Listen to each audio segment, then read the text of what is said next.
Mesdames et messieurs, bienvenue à l'émission Sur le chemin de la foi. Le sujet que nous allons développer aujourd'hui a pour titre la Trinité.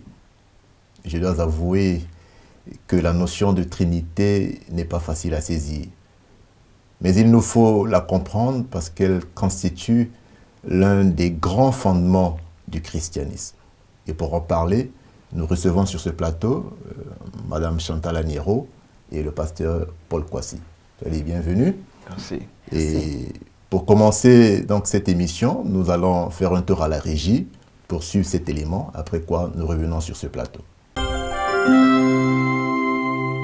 La Trinité, selon moi, c'est trois personnes qui se retrouvent en une seule personne. C'est comme ça que je comprends Dieu le Père, le Fils et le Saint-Esprit. La Trinité, c'est le Fils, le Père et le Saint-Esprit. La Trinité se définit tout simplement en trois étapes.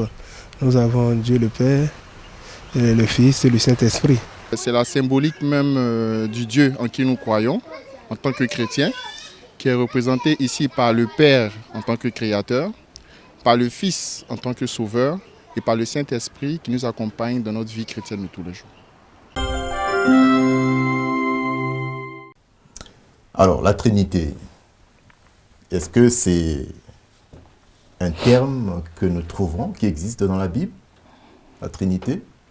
Oui, c'est un thème qui est mentionné à plusieurs reprises dans la Bible sous diverses formes. Quand, au commencement, à la création, Dieu nous dit « faisons l'homme à notre image ». Pour un profane, il va se dire « mais nous parlons de Dieu ».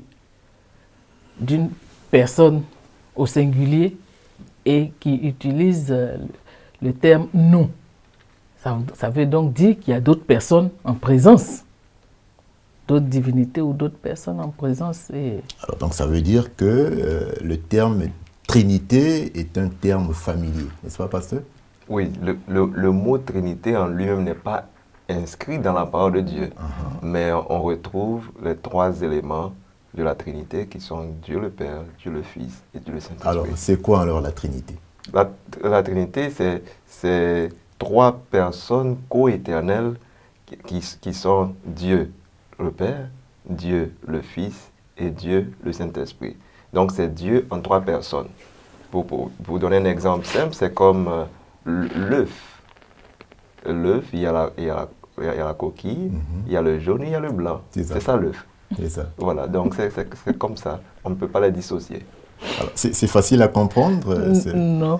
Ça, c'est du point de vue... Je suis d'accord, j'abonde dans le même sens que le pasteur, mais ça, c'est d'un point de vue purement théologique et chrétien. Pour le membre simple, ou bien pour le profane, la Trinité, ça veut dire quoi? Ça peut être trois entités, trois personnages, trois caractères différents, comme on a certains produits aujourd'hui qui sont vendus un peu partout dans les commerces où on dit un détergent, il a un pouvoir nettoyant actif, un pouvoir, etc., etc. 3 en 1, 2 en 1. Ça peut se comprendre comme ça en disant qu'il y a trois personnes divines, c'est-à-dire chacune avec une particularité bien distincte, mais qui sont en eux.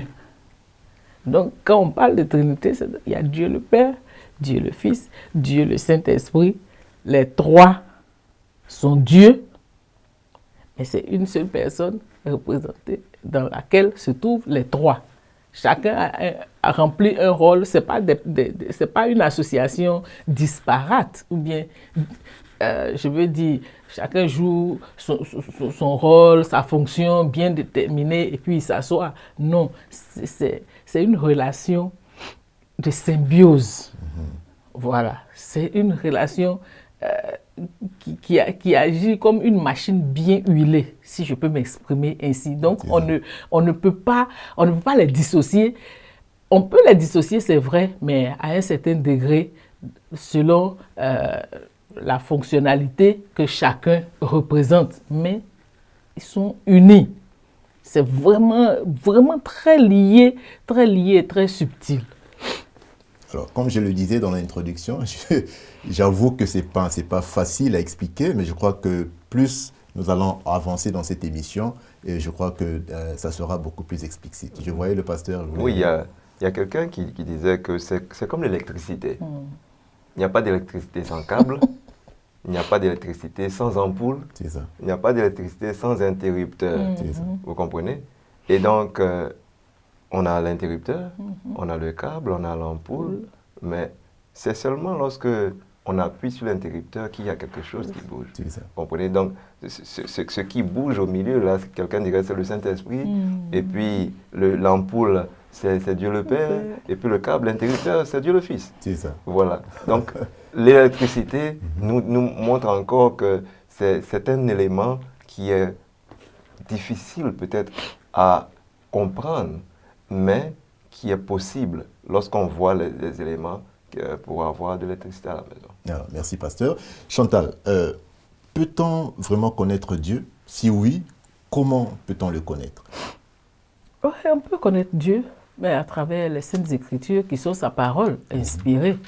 Il faut que nous puissions la lire, parce que c'est dans cette parole, les Saintes Écritures, que Dieu, le caractère de Dieu se révèle à nous, le caractère d'amour et son plan pour nous, et ce qu'il a prévu de faire pour nous, et ce qu'il fait pour nous, et ce qu'il va encore faire pour nous. Si on ne lit pas les Saintes Écritures, on ne s'imprègne pas de ça pour que le Dieu Esprit, partie intégrante de la Trinité, qui travaille, qui a inspiré les écrivains de la parole de Dieu, puisse agir à travers nous, ça nous sera difficile de dire que nous connaissons Dieu, parce que personne n'a vu Dieu.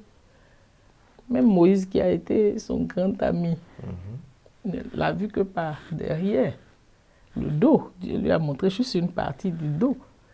Donc ce n'est pas nous, les gens de notre époque aujourd'hui, avec tout ce que nous faisons comme péché, nous commettons comme péché, tout ce que le monde nous attire pour nous éloigner de Dieu, là, qui pouvons avoir cette prétention de le connaître. Ce n'est qu'à travers sa parole que tout son caractère et tout son plan pour nous est dévoilé. Et c'est un plan d'amour, pur et simple d'amour. Mais il faut que nous puissions nous approprier cette parole pour que son Esprit Saint puisse nous révéler la connaissance de ce Dieu-là. Alors, est-ce qu'on peut connaître quelqu'un sans le voir? Est-ce que c'est possible? Parce que ce que vous expliquez, c'est bien, mais c'est pas aussi facile que ça. Parce que... En fait, ici, ce n'est pas seulement l'esprit qui est important, ce n'est pas une connaissance intellectuelle, mais le cœur est important, parce qu'il faut être ouvert, n'est-ce pas? C'est une histoire de foi. Ça. Il faut y croire. D'ailleurs, la Bible commence en disant « au commencement Dieu ». Il n'y a aucune démonstration pour savoir de qui il est. Vous comprenez? C'est ça. Et au commencement était la parole, et la parole était avec Dieu, la parole était Dieu. En parlant du Fils encore. Vous comprenez? Et donc, il faut être prêt, il faut une disposition particulière. Se demander, mais ce Dieu-là qui se révèle, qui est-il? Je veux mieux le connaître.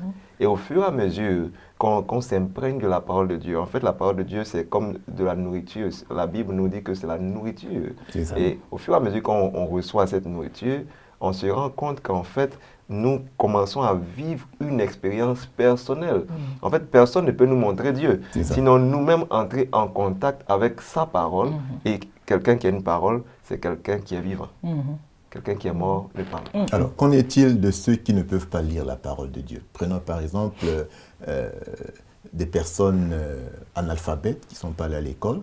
Comme vous dites que pour connaître Dieu, il faut lire la parole de Dieu. Alors, comment est-ce possible avec ces personnes-là? C'est intéressant la question, parce que c'est là où la notion du Dieu créateur intervient.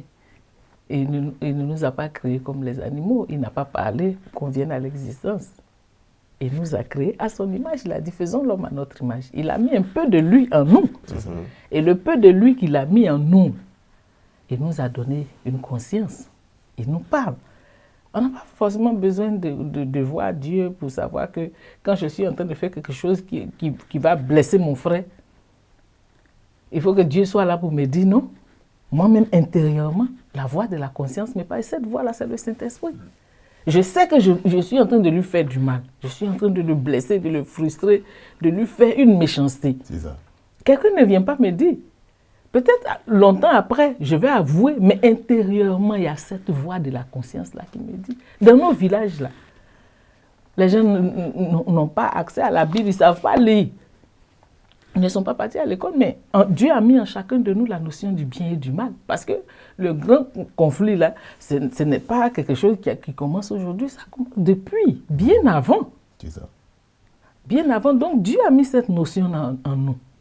Et chacun sait, quand il fait quelque chose de bien, la voix de la conscience le parle. Quand il fait quelque chose de mal aussi, il y a ce qu'on appelle le remords, la culpabilité, ça te gronde. Peut-être que ce n'est pas visible aux yeux de tout le monde, mais en tout cas pour nous les êtres humains, en qui Dieu a mis son esprit et il a mis une part de lui-même, nous n'avons pas besoin de dire que comme Dieu, je ne vois pas ce Dieu-là physiquement, donc je ne peux pas croire. C'est faux. Nous serons jugés par la lumière ou l'éclairage, le message que nous avons reçu. Et cette notion du bien et du mal, Dieu l'a inculqué dans chaque être humain. Alors, je crois que le pasteur va intervenir aussi. Ce psaume 19, verset 1, nous dit les cieux racontent la gloire de Dieu. Vous comprenez? La création elle-même, la nature, nous révèle un Dieu merveilleux. Même cette machine humaine que nous sommes, nous ne sommes pas encore parvenus en tant qu'être humain à la comprendre entièrement. C'est ça. C'est un mystère, C'est ça. vous comprenez? Donc pour quelqu'un qui regarde aux créatures de Dieu, quel que soit le type de créature, à la nature, comme je l'ai dit tantôt, il va se rendre compte qu'il y a un Dieu qui existe. Et il va chercher à connaître ce Dieu. En fait, tout dépend de nous. L'amour se trouve dans la parole de Dieu. Mais Dieu a créé toutes choses par amour. C'est ça. Vous comprenez? Et donc, lorsque nous regardons sa créature, normalement, nous comprenons qu'il y a un Dieu quelque part. Maintenant, pour toi qui ne sais pas lire, il y a bien sûr quelqu'un qui sait lire quelque part. Et ayant ce désir-là, Dieu va pousser une personne à venir vers toi avec sa parole. Et cette personne pourra te lire les Saintes Écritures. Et le Saint-Esprit va encore mieux te faire connaître qui est ce Dieu que tu as vu par la nature ou par autre chose encore. La Bible ne dit-elle pas, l'apôtre Paul, que nous sommes une lettre pour les autres, c'est-à-dire qu'à travers celui qui a déjà lu, qui a commencé à avoir une expérience avec Dieu, on peut connaître ce Dieu-là. C'est ça. Oui, je dirais même que dans les périodes, autant jadis, les périodes reculées, où l'évangile n'avait pas encore pénétré dans nos villages, dans nos hameaux, dans nos campagnes. Mais quand tu prends quelque chose qui appartient à autrui et qui ne t'appartient pas, comment les gens savaient que c'était mal?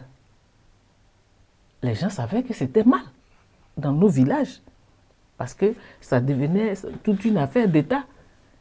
Il a pris le champ de telle personne, il a pris la femme de celui, il a pris le manioc de celui-là, ou bien il a pris la récolte de... Sur quelle base? Il n'y avait pas de loi. Il n'y avait pas de loi, il n'y avait rien pour juger, pour dire que je n'ai pas le droit de prendre. Donc c'est là où je dis que Dieu avait mis cette prédisposition en nous, de la notion du bien et du mal, déjà. C'est ça. Donc le reste est consigné maintenant dans sa parole, et sa parole est juste venue mettre l'accent encore plus fort, mettre l'emphase pour éclairer. Parce que cette notion-là était là, mais chacun peut l'utiliser selon ses humeurs et puis l'interpréter selon que ça l'arrange. C'est pour tout ça que Dieu, qui est omniscient, a voulu que sa parole soit claire. Comme ça, tout le monde a droit à la même lumière. La révélation est claire, à la même lumière, et nous vivons en harmonie les uns avec les autres. Merci beaucoup. Alors, nous allons marquer une pause et nous allons suivre ce que la régie nous propose, et après quoi, nous revenons sur ce plateau. On peut l'appeler Yahvé, on peut l'appeler Shalom, on peut... ainsi de suite, il y en a plusieurs. Bon, par exemple, Dieu, parce qu'il a créé les cieux sur la terre et tout ce qui habite sur la terre. Et puis, le Saint-Esprit, parce que quand Jésus montait, il a dit qu'il nous laissait le Saint-Esprit. Et il y a Michael qui est Jésus. Pour certains, par exemple, qui ont vécu des cas de maladie, Dieu a été un sauveur pour eux. Pour certains aussi qui traversent des moments difficiles où il y a eu des combats, il est l'Éternel des armées, qui les a sortis vraiment de certains moments assez difficiles. Bon, il a beaucoup de noms parce que, bon, selon moi, il agit, il est puissant. Il y a El Shaddai, Shalom, il pourvoit aux besoins. Nous sommes troublés dans toutes les difficultés. Nous savons que nous devons l'appeler Emmanuel parce que Dieu est avec nous. Alors, lorsque nous lisons la parole de Dieu, nous remarquons que Dieu a une multiplicité de noms.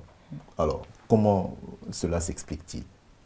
Oh, ça s'explique par le fait que Dieu agit différemment dans nos vies, en différentes circonstances. Par exemple, quand on voit l'histoire de Agar, Abraham, vous vous souvenez, avec Sarah, lorsqu'elle partait, elle a quitté, elle parle de Dieu comme El Roi, Dieu qui voit. Vous voyez, tu vois ma souffrance. Tu vois? Ou encore, on parle de Dieu comme celui-là qui guérit, El Rapha. Donc, en fonction de ce qu'il fait comme El Shaddai, le Dieu tout-puissant. Vous voyez, il y a différentes appellations que Dieu a parce qu'il n'est pas un Dieu qui est figé à une seule fonction. Il couvre tous les aspects de nos vies. Vous voyez? Et ça c'est intéressant. C'est ça. Est-ce qu'on peut citer d'autres noms, Chantal? Il y a l'alpha et l'oméga, on l'appelle l'alpha et l'oméga, le Dieu du commencement et de la fin, c'est-à-dire, hormis lui, il n'y a pas de Dieu, il est inégalé, il est inégalable, il est au-dessus de tout, il n'y a pas de comparaison. C'est lui, c'est lui. Il y a aussi El Elyon, le Dieu très haut. Il est vraiment très haut. C'est ça. Il n'y a aucune souveraineté qui puisse se comparer à lui. Donc, quel que soit, ça dépend des expériences, du vécu, de la relation quotidienne, si je peux m'exprimer ainsi, que chacun a avec ce Dieu-là. C'est ça. Parce que les différentes appellations sont profondes, sont riches de sens. Sans expérience personnelle particulière avec Dieu, cette multiplicité de noms ne veut rien dire. Ça sera juste une répétition. Ça ne veut absolument rien dire. C'est quand chacun de nous a fait son expérience, a expérimenté le caractère réel de ce Dieu-là, dans une circonstance, une situation précise, bien particulière, que ça revêt un sens. C'est ça. Donc, quand tu dis que Dieu est Jéhovah Rapha pour moi,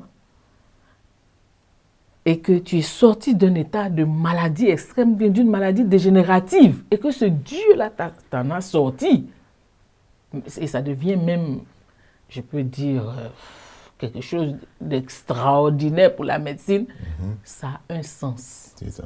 C'est profond de sens. Par exemple, encore, quand Moïse et Aaron devaient présenter Dieu à Pharaon, dit, mais quand on va partir devant Pharaon qui a une multiplicité de faux dieux, comment est-ce qu'on va te présenter? Il dit, dites-lui que je suis celui qui suis.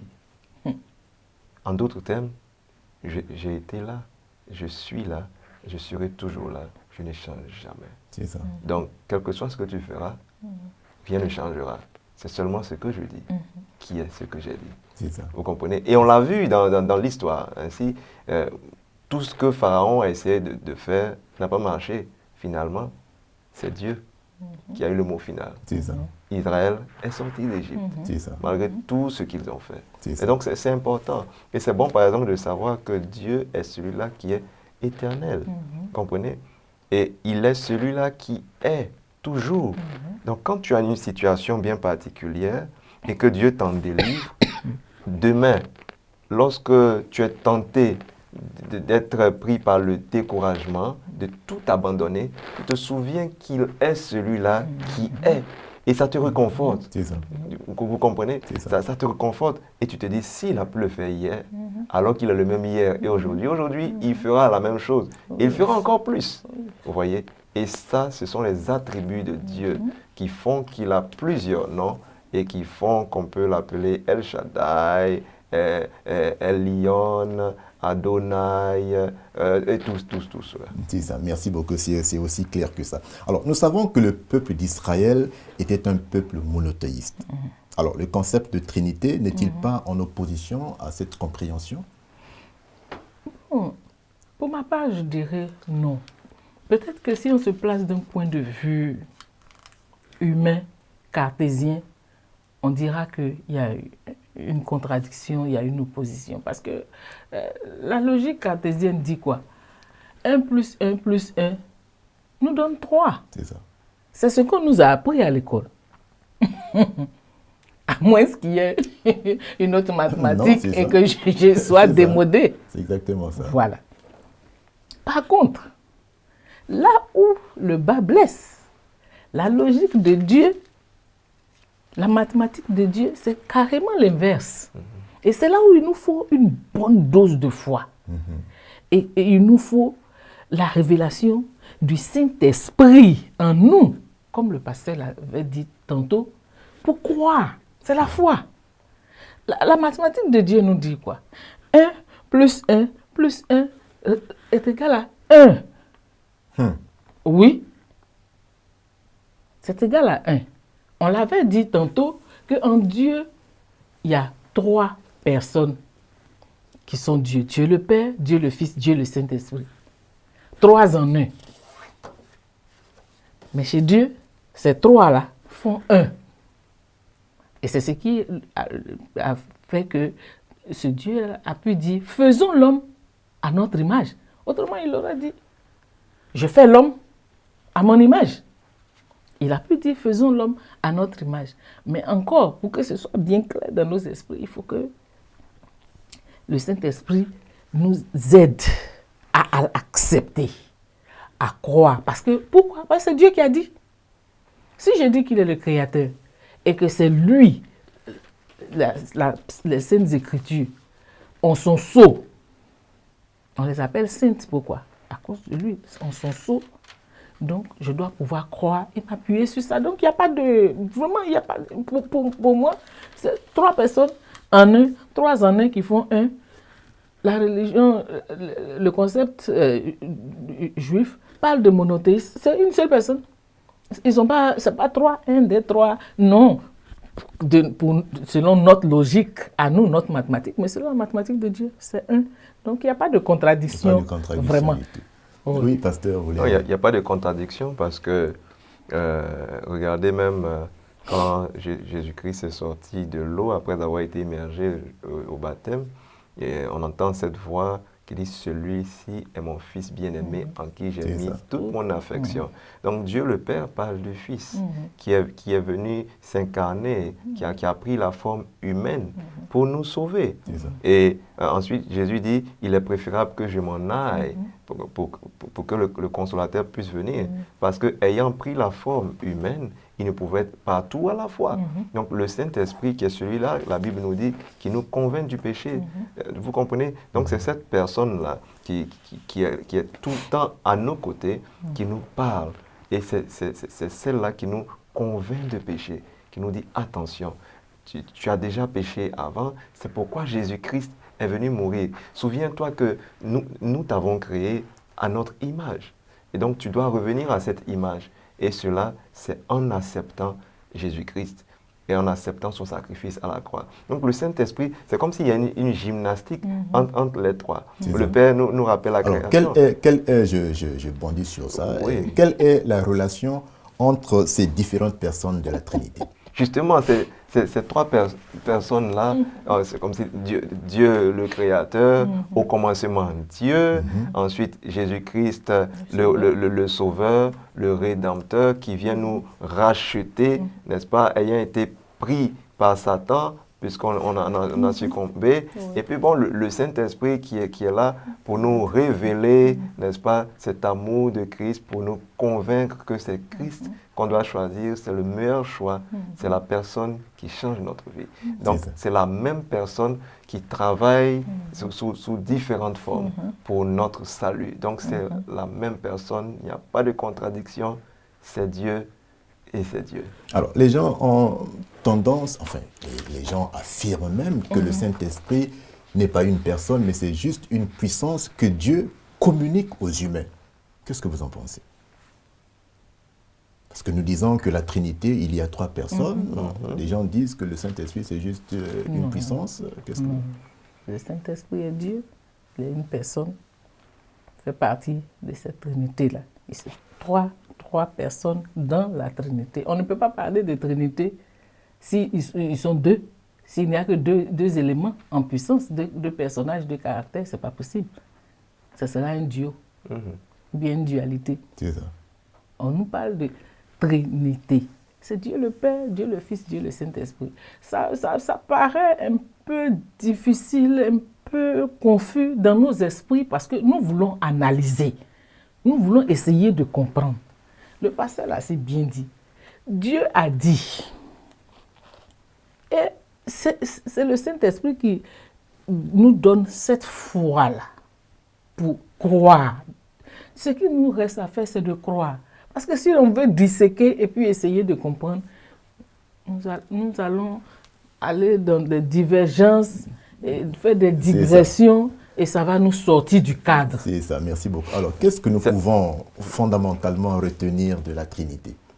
Parce que nous allons vers la fin de notre émission. Bien sûr, la Trinité, c'est Dieu le Père, Dieu le Fils, Dieu le Saint-Esprit. Je prends juste cet exemple. Quand vous avez une personne, que vous la voyez, vous dites ça, c'est Monsieur Jean.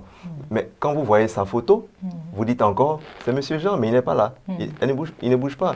Quand vous avez un enregistrement de sa voix, quand vous reconnaissez, vous dites, c'est Monsieur Jean qui parle. Pourtant, il n'y a ni photo, il n'y a pas son corps. Donc, c'est la même chose. Dieu, il est le Père, le Fils et le Saint-Esprit. Le Saint-Esprit, c'est véritablement une puissance, c'est une personne. Et les trois personnes coéternelles travaillent pour notre salut. Nous n'avons juste qu'à croire. Merci, pasteur. Merci, Chantal. Mesdames et messieurs, quoique notre esprit borné ne puisse pas comprendre l'infini, nous savons et nous avons reçu aujourd'hui, n'est-ce pas, suffisamment d'explications pour nous aider à comprendre la Trinité. Merci de nous avoir suivis. Au revoir et à bientôt.